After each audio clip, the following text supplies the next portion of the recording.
यादव ने केजरीवाल के फर्जी वोटर वाले बयान का बचाव किया। उन्होंने कहा है कि ये चुनाव के दौरान मतदाता सूची में नाम हटाने या जोड़ने का मामला है।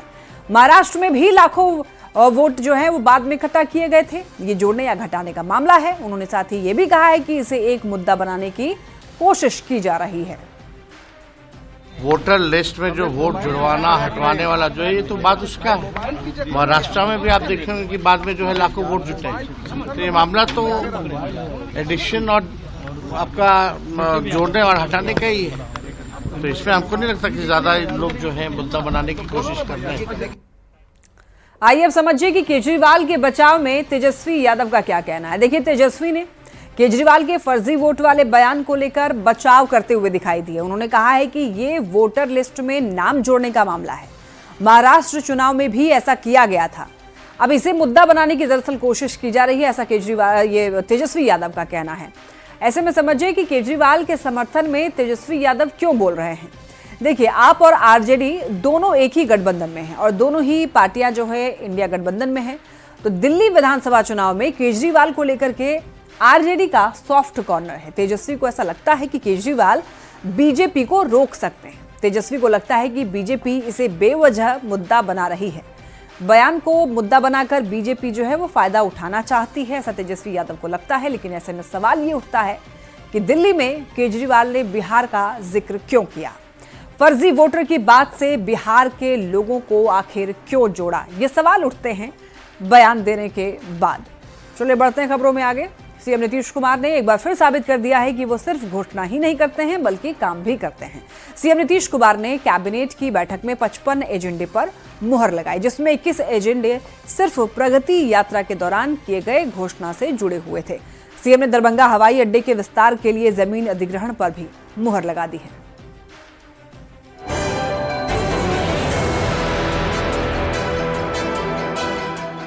बिहार के मुख्यमंत्री नीतीश कुमार जो घोषणा करते हैं उसे पूरा भी करते हैं। उनकी घोषणाएं जमीन पर उतरती हैं।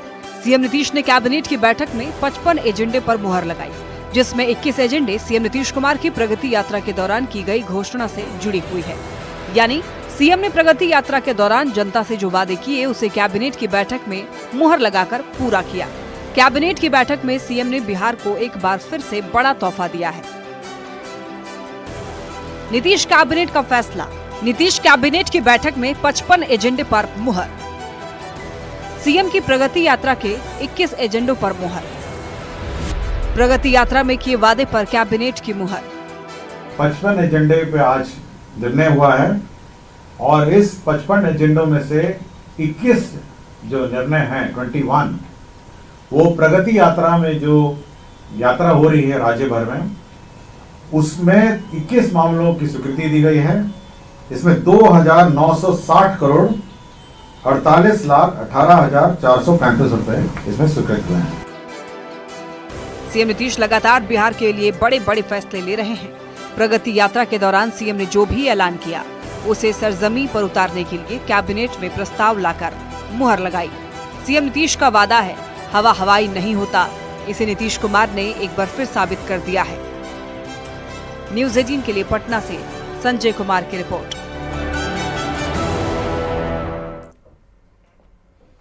आइए अब इस खबर को समझते हैं। देखिए, उसके लिए जानना जरूरी है कि नीतीश कैबिनेट की बैठक में किन बड़े फैसलों पर मुहर लगी है। तो आइए इसे भी समझते हैं। देखिए, बिहार में औद्योगिक क्षेत्र का विस्तार होगा। तो आपको बता दें कि सीतामढ़ी में औद्योगिक क्षेत्र का विस्तार किया जाएगा और इस तरीके से आप ये समझ सकते हैं कि 504.52 एकड़ यहाँ पर जमीन का अधिग्रहण होगा और जमीन अधिग्रहण के लिए राशि कितनी स्वीकृत की गई है वो आप ग्राफिक्स के जरिए देख सकते हैं। यहाँ पर 298 करोड़ 77 लाख राशि जो है वो स्वीकृत की गई है।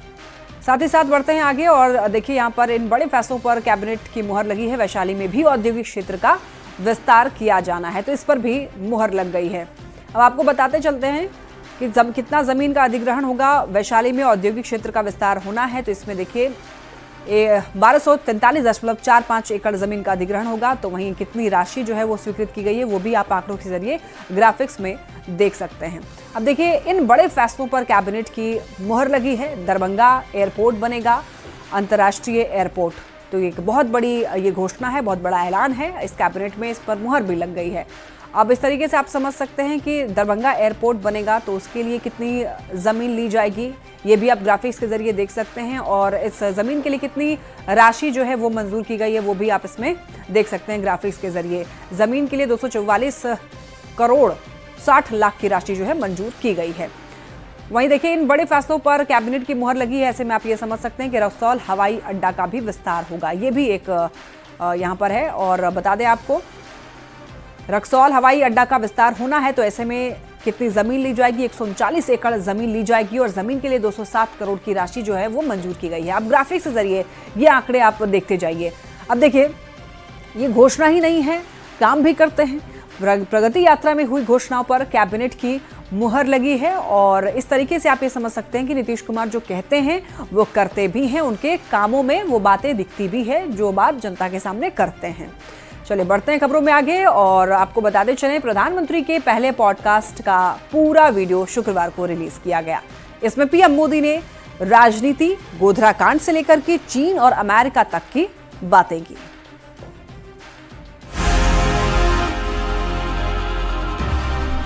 गलतियां होती होगी, मुझसे भी होती होगी, मैं भी मनुष्य हूं, मैं कोई देवता थोड़ा।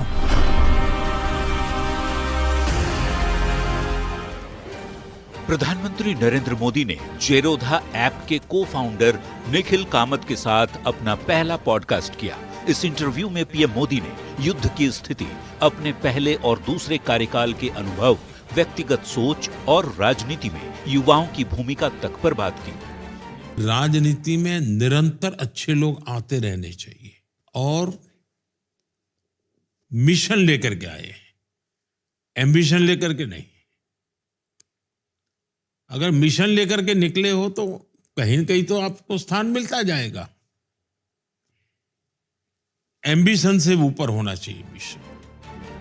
निखिल कामत के साथ पॉडकास्ट में पीएम मोदी ने अपने बचपन से राजनीतिक सफर तक को लेकर कई ऐसी बातें बताई जो शायद ही कोई अभी तक जानता हो।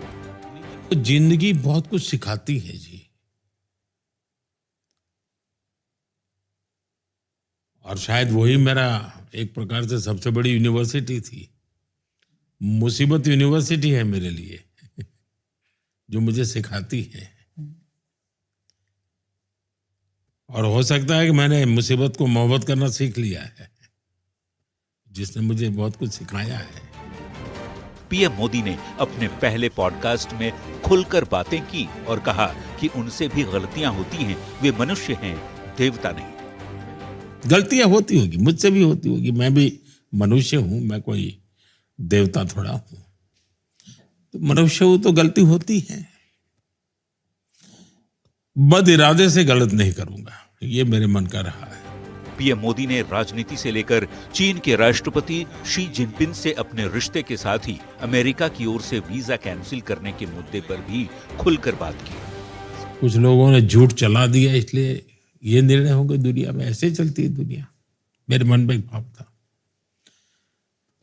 लेकिन उस दिन मैंने प्रेस कॉन्फ्रेंस की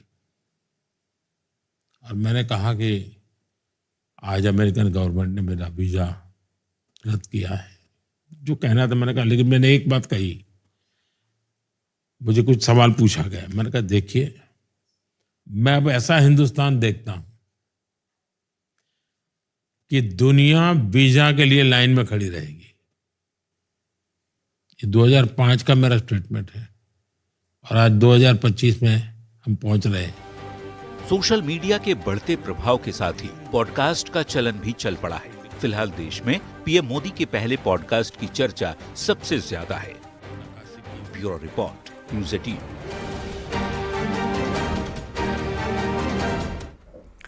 आइए प्रधानमंत्री नरेंद्र मोदी के पहले पॉडकास्ट की 10 बड़ी बातों को जानते हैं। देखिए, सबसे पहला उन्होंने कहा कि मैं भी मनुष्य हूं, कोई देवता नहीं हूं, गलतियां मुझसे भी होती हैं।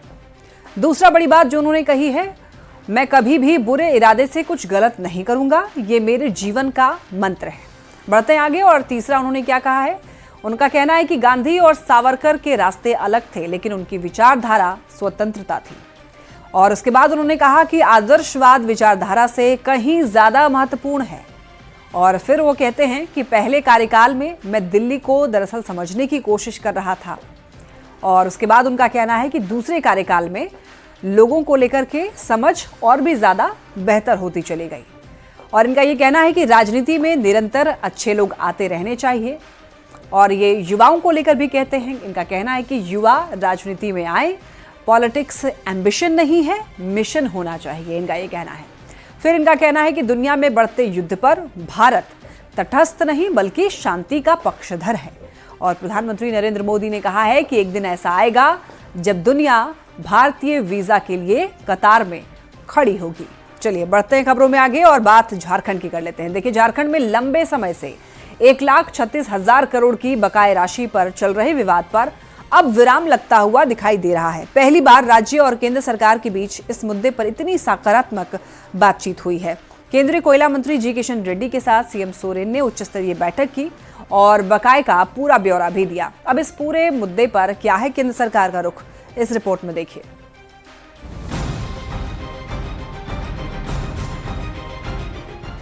झारखंड की सियासत में पिछले 6 महीने से 1,36,000 करोड़ की काफी चर्चा हो रही है। केंद्रीय कोयला मंत्री जी किशन रेड्डी के झारखंड दौरे पर एक बार फिर से ये मुद्दा गर्मा गया। गुरुवार को सीएम आवास में मुख्यमंत्री हेमंत सोरेन और केंद्रीय कोयला एवं खान मंत्री जी किशन रेड्डी की मौजूदगी में उच्च स्तरीय बैठक हुई।